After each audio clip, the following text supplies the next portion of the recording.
What's going on, everybody? Welcome to another Quick Kicks edition of the Crane Kicks Lex podcast. You know how I like to do every once in a while. There's something that happens that I have to just get on the mic and talk for a few minutes about. This will not be one of our extensive episodes. These hour and a half long monsters that you're used to hearing or enjoying, I should say, whenever I have the whole crew, Dylan and Kyle, with me. I had to talk about it though, guys. I had to get on here and share my feelings of joy and kind of talk about some of the things that I noticed, which you probably noticed too, out of our historic first win for our ladies in green, right? Our USL Super League squad finally got a full 3 points out of a match. It took a while for us to get there, but man, did we handle business in Washington. If you've been following along throughout this past week, listening to my ramblings or kind of tuning into anything that I've been posting, you know that I've been saying the whole week, this was going to be it. This was going to be our win. And I know how it is. A lot of you guys are like, yeah, Tyler, you say we're going to win every time. Like, that's not really a prediction. You're just constantly saying we're going to win. And you know what?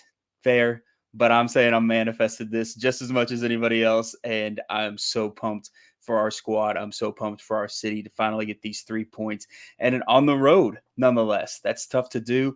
And Spokane was a tough physical team. You guys probably noticed right off the bat how physical they were. It was very much like a rough and tumble game.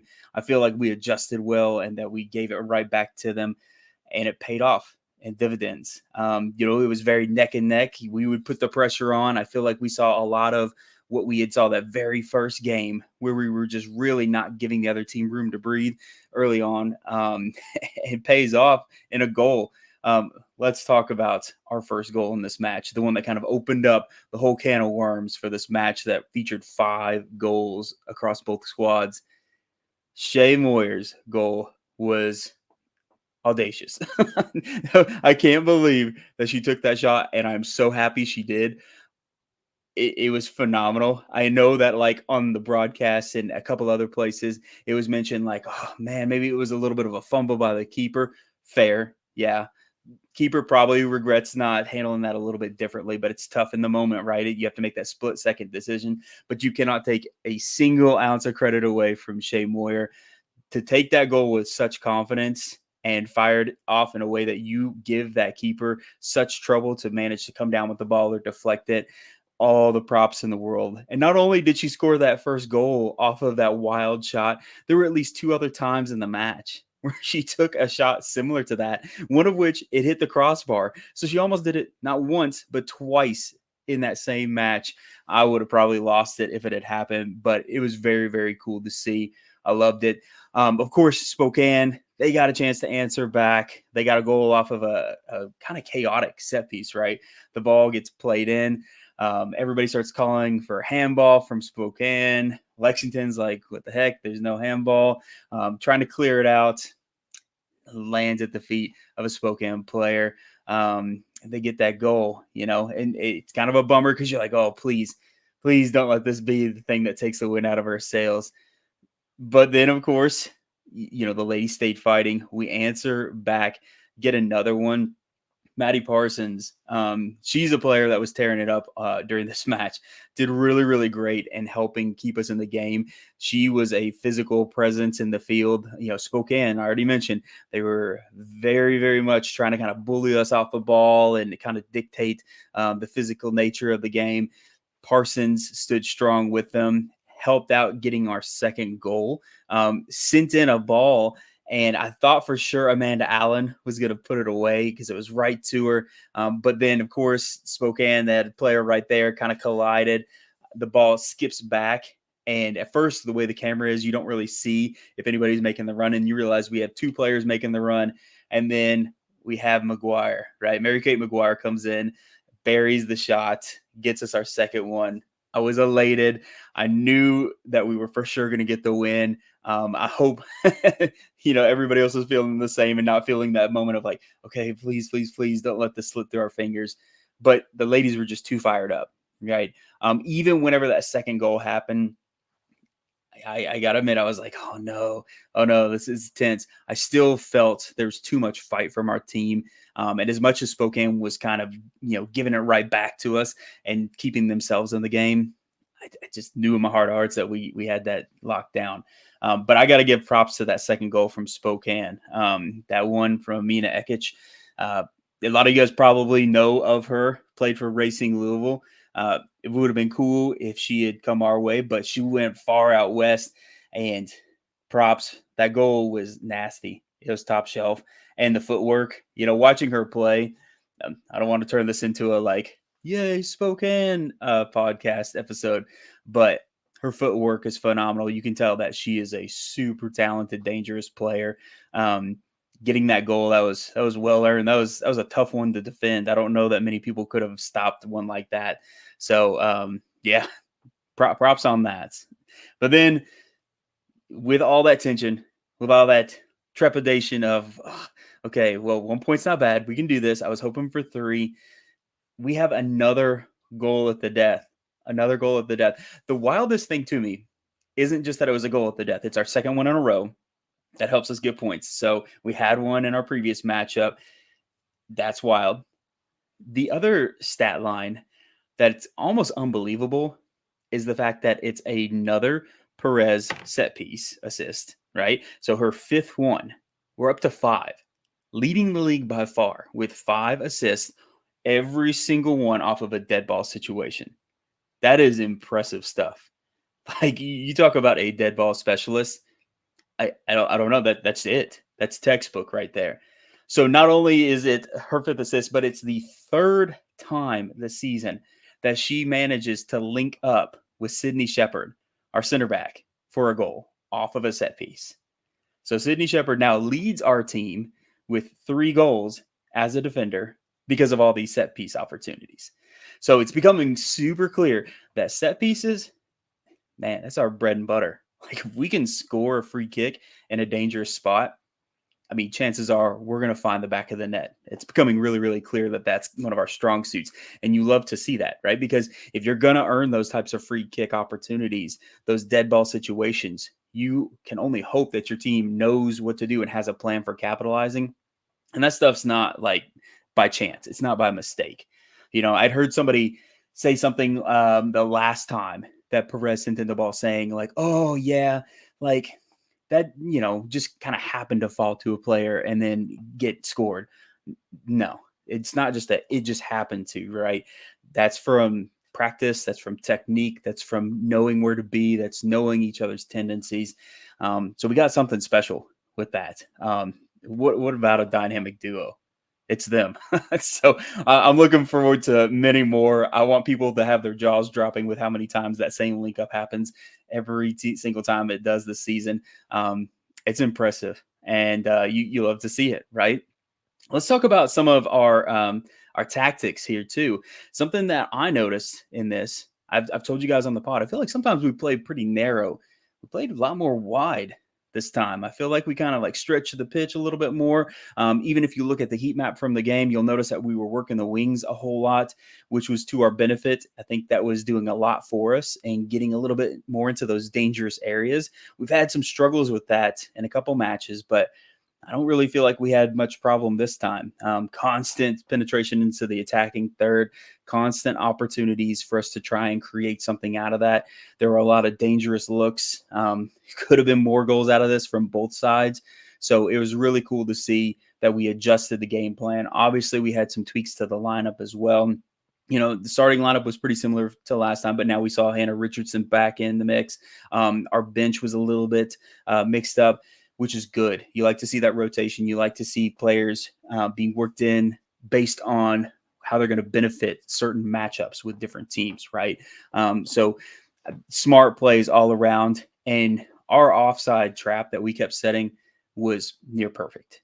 Like the amount of times that we would catch them offside by just playing a high line and then kind of just realizing, okay, like they're probably going to try and start a run here. They're going to send a ball over the top there, and just knowing we need to have that discipline to make sure that that chance counts for nothing. I think that came up really big for us, and then that caused a lot of frustration for Spokane. After so many times hearing the whistle blow when you think you have a straightaway right at the goal, it's got to start to get to you, right? So I think that was a really great disciplined style of play that we put on display for everybody, and showed that, like, okay, like this is our first tool in our defensive repertoire. We're going to make sure that we just kind of cut out the chances in the first place by using our positioning in a really well thought out way.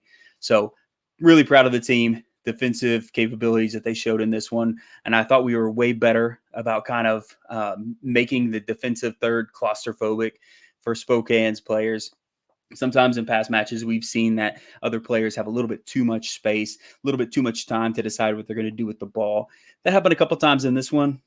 Overall, though, whenever they were penetrating into our defensive third, we were doing so awesome at kind of smothering out those chances, making it really, really hard and making Spokane work harder than they really wanted to for any type of chance or opportunity that they could kind of scrounge up. Some players that I feel like really stood out because, I mean, we had a decent performance. You look statistically, Spokane kind of nudges us out on a lot of these. Several of them, they kind of beat us in statistical performance, not all by very much, right? A lot of times it was very neck and neck, but we did have 15 shots and 8 of those were on target. So we had like 53% accuracy, which is pretty good for a match. And that shows in our 3 goals that we managed to clinch for our win, right? So that was a solid one. Shea Moyer, I already brought her up because of her fantastic goal and fearless shot taking that she displayed. She had 40 passes in this one with 92.5% accuracy, 92.3% accuracy in the opposition's half. So the level of effective distribution from Moyer in the opposition's half, that's stellar. That's stellar. If you're putting passes together at that level in your opposition's half, that's a game changer. That's the type of stuff that's going to create your opportunities. She also happened to win 3 duels, had 2 tackles, 2 interceptions. The goal we already mentioned was in the mix as well, along with several other opportunities. Huge game for Shea, in my opinion. That was massive. Maddie Parsons, mentioned her already. 6 duels won. She had an assist, almost a second assist, right? Because she sends in the ball that clips off of Amanda Allen's heels and then falls to Mary Kate McGuire for the second goal. 4 chances created, always our workhorse on the team. No pun intended, right?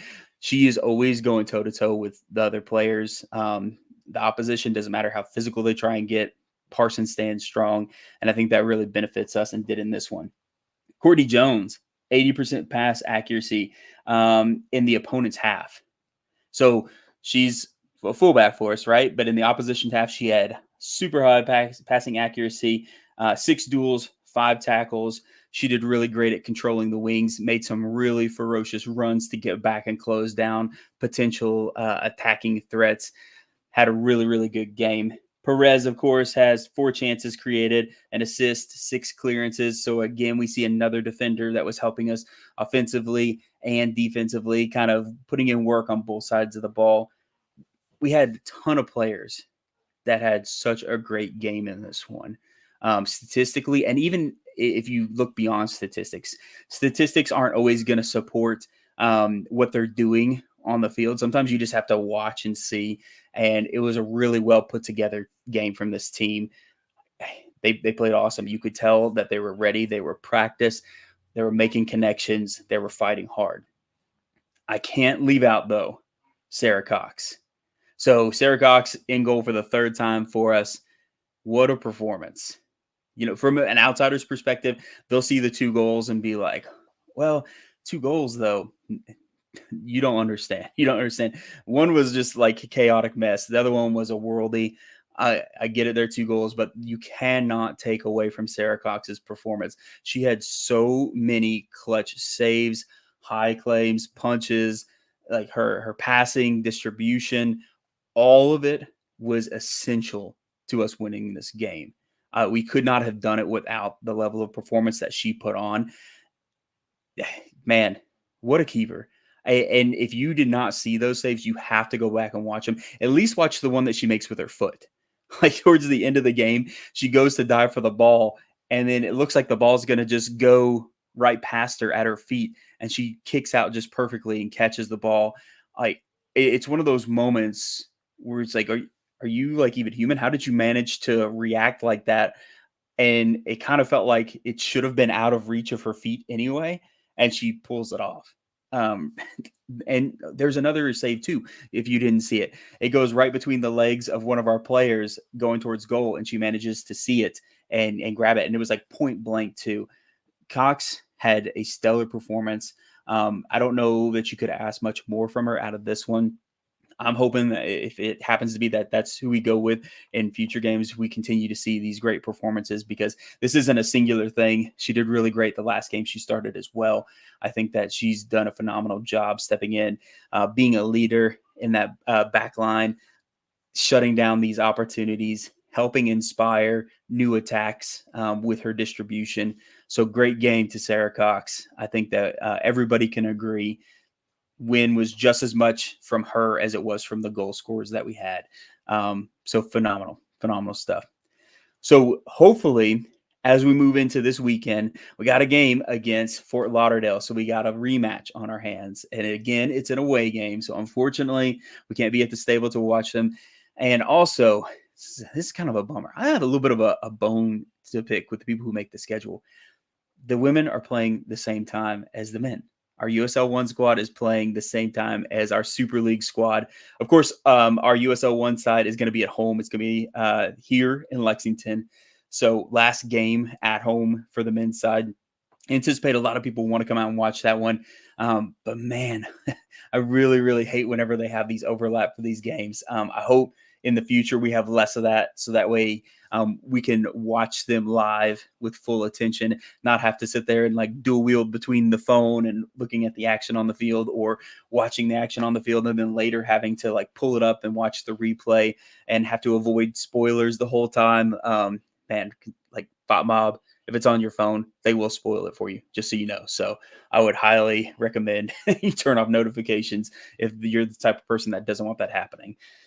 But anyway, they have that game Saturday, Fort Lauderdale, another rematch. Of course, we lost against them at home, but I have a really good feeling. I know they're in second place. Well, as of right now, there's going to be a game tonight against the number 1 and number 3 teams. So it's possible that that changes. They could be bumped down to number 3.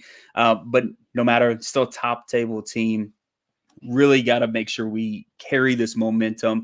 We had a draw against Carolina. That was big because they're leading the league. We have this win against Spokane. That's big. It's our first win, and also a 3-goal scoring match. That's really awesome for us as well. So Fort Lauderdale, we're looking to get that extra 3 points. We can keep climbing. We can do it. I feel like the momentum is starting to finally show. I've been saying it for a while. It takes a little bit of time. These new teams, sometimes you just need time to settle in. You need time to really figure out who you are and how you play, who's going to do what, how everybody's going to contribute to the success of the team. I feel good. I feel good going into this match. I think that if you don't feel good, just stop. Feel good about it. It's okay. It's okay. You could be optimistic. I give you full reign. We don't have like Dylan here to tell you not to be. Sorry, Dylan. I'm just kidding. Dylan's true. He's optimistic sometimes. Usually. He just doesn't want to get hurt. That's all it is. But support the ladies. I want to be at the home match for the USL One side, and then I'm gonna have to try and watch it later to catch up. Because I don't want to divide my attention between the two. But make sure you support however you can, whether that be watching if you're not going to make it to the men's game, or if you're going to the men's game and you're one of the people that can totally dual wield watching a screen and watching live action stuff, go for it. It's going to be good. I feel this is a turning point. I feel like this is where we start to take off. And I think that everybody who doubted us along the way is going to start to see that we aren't done. Like just because we stumbled at the beginning doesn't mean it's a foregone conclusion. We can do this. We're going to keep this momentum. We're going to keep getting these wins. It's going to be amazing. It's awesome. So before we leave, just want to take a little bit more of a serious note. It was already posted on social media, but whole Crane Kicks Lex crew, we just want to make sure that we express our condolences to Bryce Gerlach's family. If you haven't heard the news, he's a Lexington Sporting Club Academy player. He unfortunately passed away this weekend, involved a terrible incident. So really heart goes out to the family, all the friends, everybody that knew him, interacted with him. I hope everybody is doing the best they can with the terrible news. So our thoughts with all of you all, and we're behind it. Okay. So on that note, just make sure everybody's cool with everyone. Make sure that everybody supports the squad, and let's hope for some really awesome results this weekend. You know what it is. Come on, you Greens.